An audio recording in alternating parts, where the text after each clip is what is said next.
자, 오늘도 이렇다 할 중요한 소식은 나오지 않은 가운데 XRP 그래도 1달러 이상까지 다시 올라왔죠. 그런 점은 그나마 다행이라고 볼 수가 있겠습니다.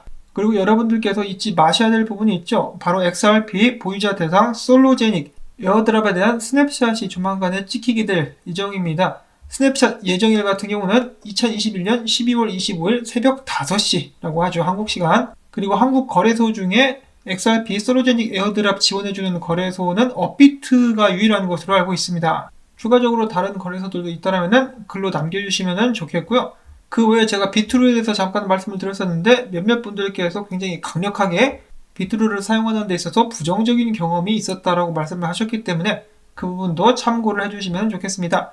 그리고 추가로 알아두시면 도움이 될 만한 부분들, 업비트 같은 경우 XRP 입출금이 스냅샷 준비를 위해서 오늘 오후 2시부터 중단되게 될 것이라고 하죠. 그래서 입출금 지원이 중단될 동안에 XRP가 입금이 된다. 그러면은 그때 당시 입금된 금액은 스냅샷에서 제외가 될 것이라고 합니다. 그래서 업비트에서 에어드랍을 받고 싶으신 분들께서는 일찌감치 입금을 하시든지 아니면은 업비트 상에서 매수를 하셔야 되겠죠. 그 외에 주의사항들을 잘 참고하셔가지고 무탈하게 에어드랍 받으실 수 있기를 바랍니다. 자, 그 다음에 이런 소식이 떴었죠. 대검과 미국 FBI가 공조를 해가지고 XRP 피싱 사기범으로부터 1억 4천만 원을 되찾아가지고 국내 피해자들에게 돌려주었다라고 합니다. 다행이라고 볼 수가 있겠는데, 자, 일단 2018년도에 잡혔다라고 해요. 피의자 한국인 2명, 일본인 1명 이렇게 잡혔는데, 후에 미국 FBI가 이 용의자들이 암호화폐를 미국 거래소에 짱 박아놓은 것을 찾아가지고 뺏어가지고 이 피해자들에게 돌려줬다라고 합니다. 자, 근데 물론 이 사기꾼들 같은 경우는 빙산의 일각이죠. 유튜브 등등을 통해 가지고 사기를 많이 쳐가지고 사기 피해자분들이 굉장히 많으신 것으로 알고 있습니다. 항상 조심하실 수 있기를 바라고, 일단 가장 기본적으로다가 누가 여러분들에게 먼저 돈을 보내라라고 요구를 한다면 거의 100% 사기라고 보시면 되겠죠. 요즘에 보이스피싱도 그런 식으로 이루어진다고 하는데, 먼저 돈 달라고 하면은 무조건 사기다라고 생각을 하시면 되겠습니다. 자, 그 다음에는 빵형이 오랜만에 트윗을 남기면서 2021년은 SEC와의 소송전에도 불구하고 리플사의 가장 강력한 한 해였다라고, 자화자찬이라고 해야 될까요? 그렇게 이야기를 했다라고 합니다. 무슨 내용들이 있었느냐?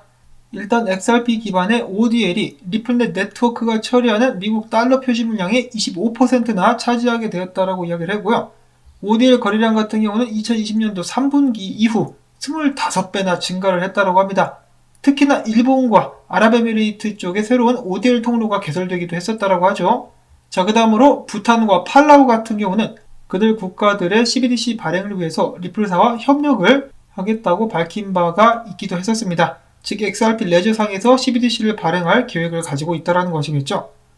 다음으로 빵형은 이야기하기를 지금 SEC와의 소송전에 돌입한 지 1주년이 되었다. 기념이라고 하긴 좀 그런데 1년이 벌써 되었다. 브라운 아이즈의 벌써 1년처럼 1년이 지났는데 이런 SEC의 소송은 암호화폐 업계 전체에 대한 공격이다 라고 하면서 재차 규제기관을 겨냥하기도 했다고 합니다.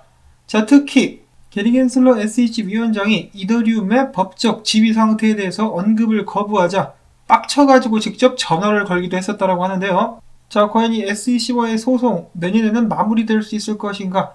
얼마 전 인터뷰를 통해서 이 좋은 방향으로 나가고 있다. 내년 초에 마무리가 될 것으로 예상이 된다라고 이야기를 하기도 했었던 빵형. 과연 SEC 위원장 게리 겐슬러가 언젠가 XRP는 증권이 아니다라고 직접 나서가지고 인정하게 될 날이 오게 될 수 있을지 지켜보도록 하겠습니다. 이거는 누가 만든 거죠. 만들었는데 참 좀 뭔가 무섭기도 하고 웃기기도 하고 해가지고 잠깐 보여드려봤고, 자, 그 다음으로 스위프트. 리플사가 미국 내에서는 주춤하고 있는 사이 새로운 파트너들과 함께 내년 1분기 토큰화 자산 발행 및 파일럿 테스트를 진행한다라고 밝혔습니다. 그들은 이를 위해서 클리어스트림, 놀던 트러스트, 세틀 등과 함께 파트너십을 맺고 디지털 자산 시장에서 상호 운용 지원 방안을 모색하게 될 것이라고 밝혔습니다. 자, 최근에 은행가, 증권가들을 보시면 어떻죠? 너도 나도 앞다투어가지고 암호화폐 시장으로 진출을 꽤 하고 있습니다. 자, 그러자 스위프트도 우리도 한번 끼어들어보자. 내년부터 우리도 토큰화 자산 발행, 상환 프로세스 실험, 기존 결제 방식과 CBDC 관련된 모든 연구를 진행하게 될 것이다 라고 밝혔습니다. 자, 리플사를 계속해서 따라오려고 하고 있는 스위프트, 하루빨리 망할 수 있기를 바라보면서 오늘 영상 여기서 마무리를 짓도록 하겠습니다. 행복한 하루 되실 수 있기를 바라며 토마토밭에 물 주기 부탁을 드리면서 저는 다음에 새로운 소식 가지고 인사를 드리도록 하겠습니다. 안녕히 계십시오.